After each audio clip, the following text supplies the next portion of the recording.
This is the speech from the throne. It was a big, expansive, and expensive document, but was there enough in it for everyone? The Conservatives say not enough for the energy sector. Jagmeet Singh just told us no extension of the CERB, which runs out in 4 days. That's not good enough. No paid sick leave. What about for Indigenous Canadians? The speech from the throne says Canada will, quote, keep walking the road of reconciliation. But that's a road that's been marked by a lot of detours and a lot of stops. The government promises it's committed to projects outlined in last year's throne speech. Is that enough? Was there enough in there at all? Let's find out. The Assembly of First Nations National Chief Perry Bellegarde joins us. And National Chief, always a pleasure to see you. Hope you and your loved ones are doing well. Your reaction to the speech from the throne, National Chief? Well, again, we have to start moving from walking the road to reconciliation to walking the road to reconcili-action. And that's the job of the AFN, to make sure all those good things talked about in the throne speech are actually implemented.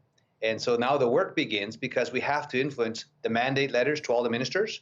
We have to influence the federal budgeting cycle. And so those two things are very key, the mandate letters and the federal budget, because in this throne speech, it talked about investments in the infrastructure gap to be closed sooner than later. So that means housing and water and broadband, all those things that are vastly, direly needed in First Nations communities. And it also talked, there's 4 key pieces of legislation that jumped out at me. 1, the UN Declaration on the Rights of Indigenous Peoples. That's very big. We need to see that introduced as soon as possible. Policing as an essential service was another key piece. And as well, health legislation to be introduced. And this one was really good.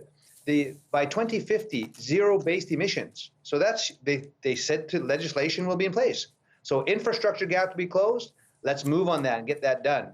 You know, let's see those 2 new pieces of legislation. And then as well with justice, it wasn't just policing essential service. The RCMP reforms are going to be included as well. And that's key. So we've got to get to work. So is it me, or have I heard these promises before? For example, clean water. Heard that promise? I know there's been some progress, not nearly what they promised when they were elected, first elected in 2015. Is that enough? Do you buy, in other words, do you buy this, or is it just another promise and another promise and another promise? Well, Evan, I'm going to say it's moving in the right way, but it's our job at the AFN to make sure that it's reflected again in the federal budgeting process. It has to be in the federal budget, or else they are empty promises. If we don't see in the federal budgeting cycle, in the federal budget coming up, you know, that the investments in water and housing, and even speeding that up, you know, maybe we shouldn't wait 10 years. Maybe they can speed that up, because it's such a huge demand. And I've said this before, once you close the socioeconomic gap that exists between Canadians and First Nations people, and you continue with investments in education and training and housing and water and broadband, those are not only good for First Nations people, they're good for Canada. So we can move from how much to reconcili-action. But you said this is important. They say we're going to make additional resiliency investments to meet clean drinking water commitment in First Nations communities. Okay, there's no number attached. I know you said you got to wait till the budget. Is there a number in mind? How do we know what the benchmark number should be here? Well, the benchmark number will be when there are no zero boil water advisories amongst First Nations communities. That's the benchmark, when that's all done away with. And having access to potable water is a fundamental human right. So this is something that should not exist in this beautiful country called Canada.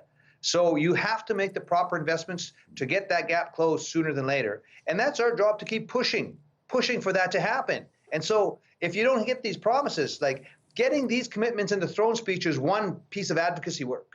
Now, like I said, we've got to advocate to see these reflected in all the mandate letters and ultimately reflected in the federal budget. That's our job. That's what we've got to get done sooner than later. How's the trust gap? I'll give you an example. Like, is it getting bigger or smaller? The government has promised it will accelerate the National Plan in Response to Missing and Murdered Indigenous Women and Girls inquiry. Advocates have been waiting for that for more than a year. Do you still trust that they're really going to do that? Exactly. No, we've got to keep pushing them. And a lot of it, you know, not that we're going to keep pointing to COVID-19, you know, the pandemic as the excuse. We've got to do a better job at making sure that these issues do not fall off the national agenda. And so we have to make sure, and I was pleased to hear it mentioned in the throne speech, you know, missing, murdered Indigenous women and girls. This is all part of restorative justice. This is all part of policing as essential service. And we have to see that legislation not only introduced, but passed a royal assent.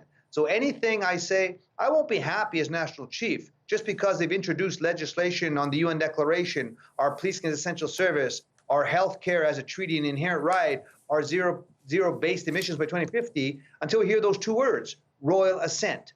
So we've got a lot of work to do, and it's our job to keep pushing government to honor and implement those commitments and move from reconciliation to reconcili-action. That's the word, reconcili-action. The government's Utah, I just want to, because the rubber hits the road for a lot of Canadians, they may not appreciate where the rubber hits the road here. For example, the government says we will move forward to introduce legislation to implement the United Nations Declaration of the Rights of Indigenous Peoples before the end of the year.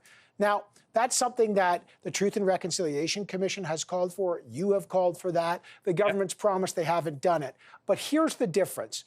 The government has said, we don't believe that gives Indigenous communities, First Nations, a right to have a veto. In other words, we can consult, but it doesn't require consent. Consent does not mean a veto. But in the UN Declaration for the Rights of Indigenous Peoples, it talks about consent. The government does not believe that means a veto. Do you believe that means a veto over things like a pipeline?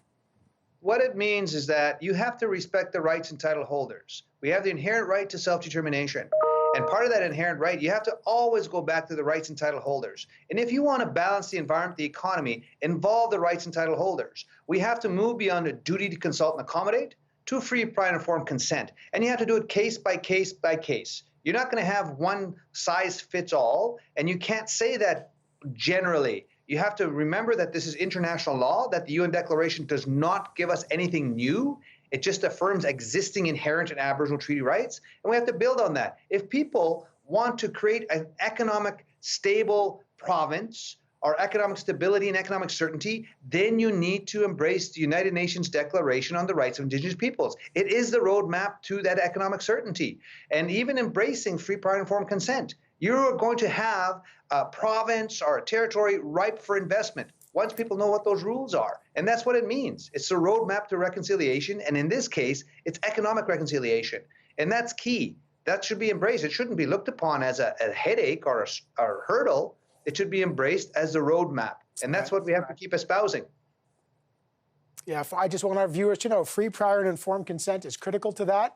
How that will play out is going to be really important. National Chief, you know how much I enjoy having you on the program, sir. Thank you so much for your perspective on the speech from the throne. Thanks, sir. Thanks for the opportunity.